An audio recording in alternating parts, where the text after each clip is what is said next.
Hello, everyone. Well, I bought something kind of large. Um, Many of you might have saw this last night in a short. I was just too tired to do a real video on it, so you got a short. But anyway, I just wanted to show the size of the box this thing came in. So there you go. There is a scale FM Trainmaster. So by far the biggest box I have ever had for any single locomotive. It was a three-piece unit, but we'll get into that. I also happen to have the catalog this guy debuted in at the very end of the QSI era. There is no way in hell I ever would have bought this locomotive if it was PS2 or PS3 due to the Chinese manufacturing. I've had large locomotives, plastic. PS2, they kind of break when you look at them. So I prefer Korean built when it comes to something like this. But anyway, we can go through here real quick, and I will just give you a quick picture, and then we'll go up in the attic and we will look at the model. Can't remember where exactly it was. Hold on here. Come on. Boom. The coal turbine. Pretty neat. This thing was new in box. I could tell it was new in box multiple ways. Way number one was I could tell the instruction manual had never been pulled out, and there is no way that somebody figured out how to hook this thing together without looking at this instruction manual. I was able to figure it out because we obviously have internet videos and other people that have made videos on this thing. So I was able to figure it out. But no, a guy in 1999, more than likely, some of us were on the internet already, but most people were not. So this would have been opened up. But once we get up in the attic, I will show you the other reason I could tell this thing was never run. Stand by. All right, here we go. We will do this one unit at a time. I shut the sound off so we can move it easier. Well, I won't make you deaf when I move it. So there is the first unit. A highly modified... Oh, here's the other... I don't know if you can see on there. See kind of that whitish stuff? That's like a talc. Keep in mind, I have bought many PS1 engines brand new. MTH put this talc type powder on the diaphragms to keep them soft. So it is still on there. I know this thing is brand new. And plus the rollers. I'm not going to turn this thing over because, in all honesty, this connection system is dumb. But other than that, this is a great model. This thing is very unique. So a lot of detail. 99, like I said, right at the end of QSI. It does have a unit-specific, not union, unit-specific sound system. So we will listen to that here after a bit. But great detail on this thing. Opening doors. Bump. Opening door there. Even your louvers move, which I thought was pretty neat. Air reservoirs for this bad boy. Fuel oil is what went in there. So the thing that differed about this turbine from the other ones is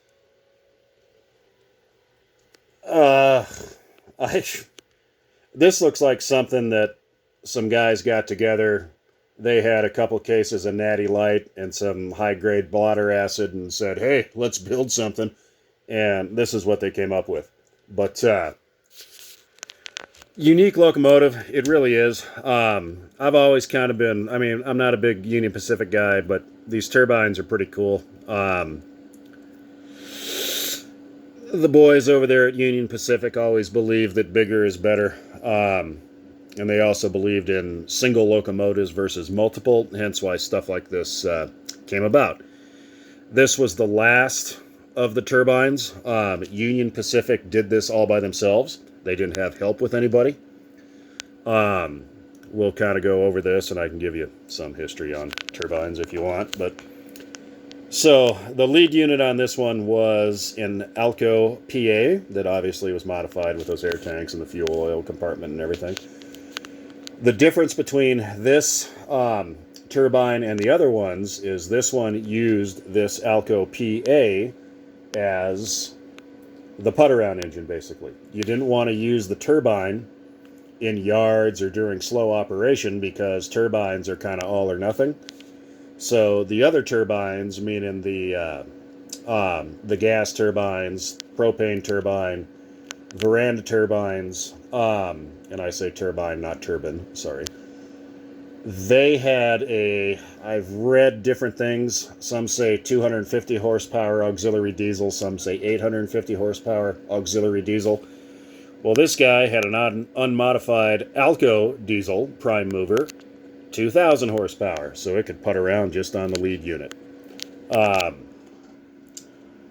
Stainless grills everywhere on this. 2 crew figures. I'm not going to be able to get in front of it, but separately applied windshield wipers, grabs, stuff everywhere. Lift rings. These things are just cool. 8-wheel drive. Okay, 8-wheel drive on the lead unit. I'm just going to move over for the second one here. Hold on.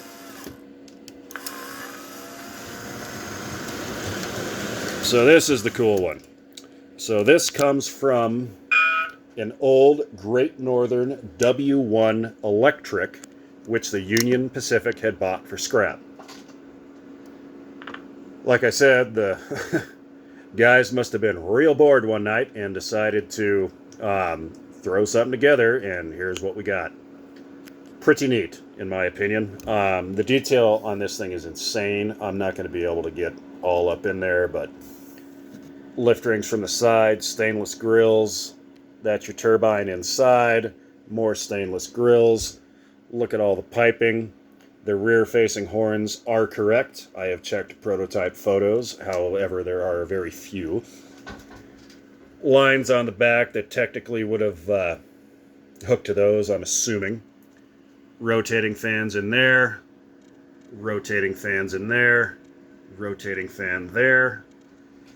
The difference between this turbine and the other ones, the originals, big blows, I guess, what you want to call them. I don't know the years of all the other ones. I do know the years of this one.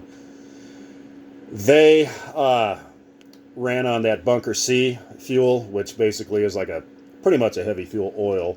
Everyone says it's the byproduct of the distillation process. But just thick shit that was really cheap, and that's why they used it. They also experimented with propane. Propane, obviously, was an explosion hazard. They did not do that. That didn't last very long. And then they went to this thing. This thing did burn coal. It burned pulverized coal. Basically, what that means is they were trying to get this thing to fire by shooting pulverized coal at the turbine. Well, that doesn't work. A big turbine like this would probably spin at 15 to 25,000 RPM. Smaller turbines can spin up to 500,000 RPM. Like a turbocharger in a car, that can go 90 to 150,000 RPM. But anyway, when you're throwing particles at a turbine, everyone likes to use the fancy word, oh, they suffered from blade erosion. What that means is the coal chunks were pitting the blades of the turbine. You don't want that if something is spinning 15 to 25,000 RPM, okay? That's not going to help. It's going to throw off balance and all sorts of things. But this one, in my opinion, was the coolest one. Man, this sucks. After having this, now I'm going to want probably an example of all of them. Probably not the propane turbine. I think that was only available in P2. But the original Big Blow, the 3-piece, that one is very cool. If you want to see a good review of a PS1 version of that, please check out my buddy Joey at Joey's Trains. He found one that was in perfect condition, and you can watch a great review there. Another good version of these is the Veranda in PS1. A good PS1 review of that you can see on Twisted MacGyver's channel, Frank. He did, I don't know if he did an actual review. I know he did a running session. If you want to see a P2 version of the Veranda, P2 or P3, I'm not sure. Knack Shack, he's got multiple Veranda turbines, which in my opinion is pretty cool. Lionel made a die-cast Veranda turbine. I'm assuming that's cool. I'd buy the TMCC version. I wouldn't buy a Legacy version, but you know, to each their own. But anyway, this is the one I thought was the coolest, so this is the one I bought first. But we have one more unit here. Hold on. And wait till I crank the smoke.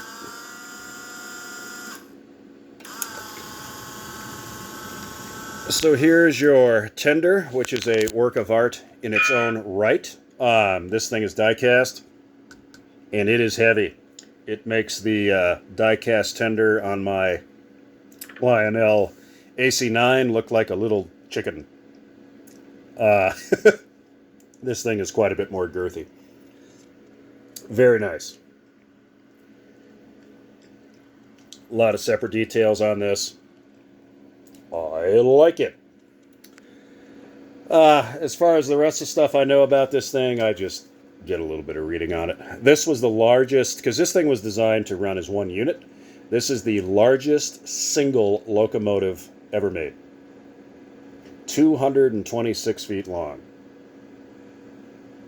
That's a big girl. This thing made 7,000 horsepower. And how that came was you had 2,000 horsepower from the Alco, 5,000 horsepower from the turbine. A lot of people don't know where this turbine came from. I'm assuming it came from a baby turbine or a Veranda or whatever. Because I know the original Big Blows were rated at 8,500 horsepower, and then I think they were upgraded to 10,000 horsepower. But that's some serious muscle. But this center section here, same thing. I didn't show like opening doors and all that. The end doors don't open, but those side doors do. This thing, like I said, you got 8-wheel drive on that guy. You got 12-wheel drive on this guy. So 1, 2, 3 powered dummy. Same thing, 1, 2, 3 powered dummy. So 12-wheel drive on that guy. The tender's basically just along for the ride, except for the tether and the little wire going through for the reverse light and the proto-coupler. Don't want to offend anybody. But yeah, this thing, pretty neat. Let me back him up, and then I will program the sound into it so we can hear it. And I will show you, sorry for the finger, I will show you some smoke output, which is actually pretty scary. Hold on here, let me get him to move. Reverse light's working. Okay, so the other thing this model has that I forgot to mention because I'm kind of stupid. Smoke unit here, smoke unit here, smoke unit here. So you've got 4 motors and 3 smoke units. I didn't even know if this thing was going to run on my Z4000 here, but luckily with the freight train, it's really not that bad. It's under 6 amps.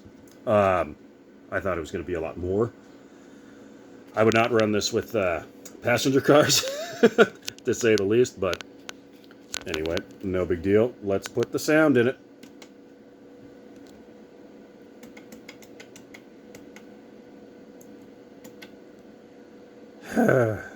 QSI proto fun here.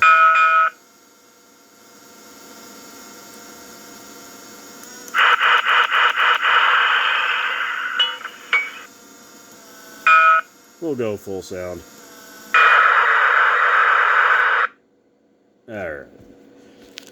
Let's get a proto fart here, and then I will absolutely crank the throttle on this, meaning up to 18 volts, and show you the smoke output. So I know a lot of guys talk about how these proto ones, they'll smoke at, higher voltages or whatever. Well, a way to cheat that is just start it at real high voltage and then bring it down, and you'll get awesome smoke output. So, you ready? Here we go.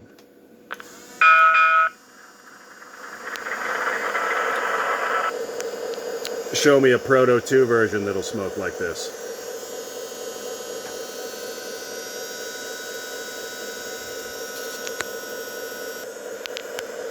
Alright, let's move this little guy out.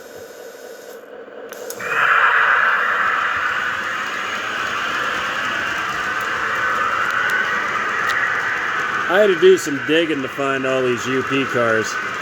Give me credit.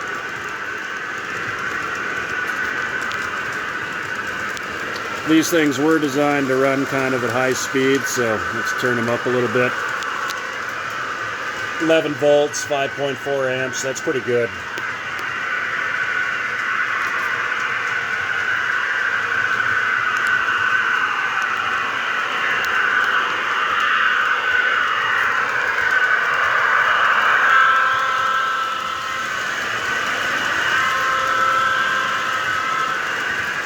Already running out of smoke on that B unit there, but that's alright.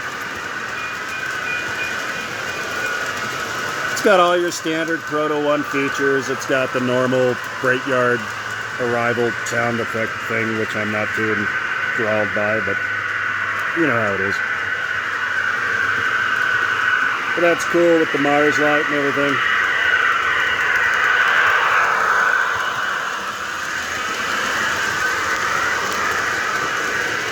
This is a unique model that I really would suggest if you can find one. This is pretty cool if you've got space for it. This thing is long, and I was like, oh my god, how's this going to work? Zero tracking issues with this thing. This thing actually loves my layout. I mean, zero problems. It's got clearance. It looks kind of stupid, but other than that, I mean, it's just a fun piece, you know? I do not like that coupling system in between the units. What I'm probably going to do is this is going to stay on the track until I can track down an 072 switch. And I'm just going to build a little block where I can park it somewhere, pull it off the main line when I want to use it.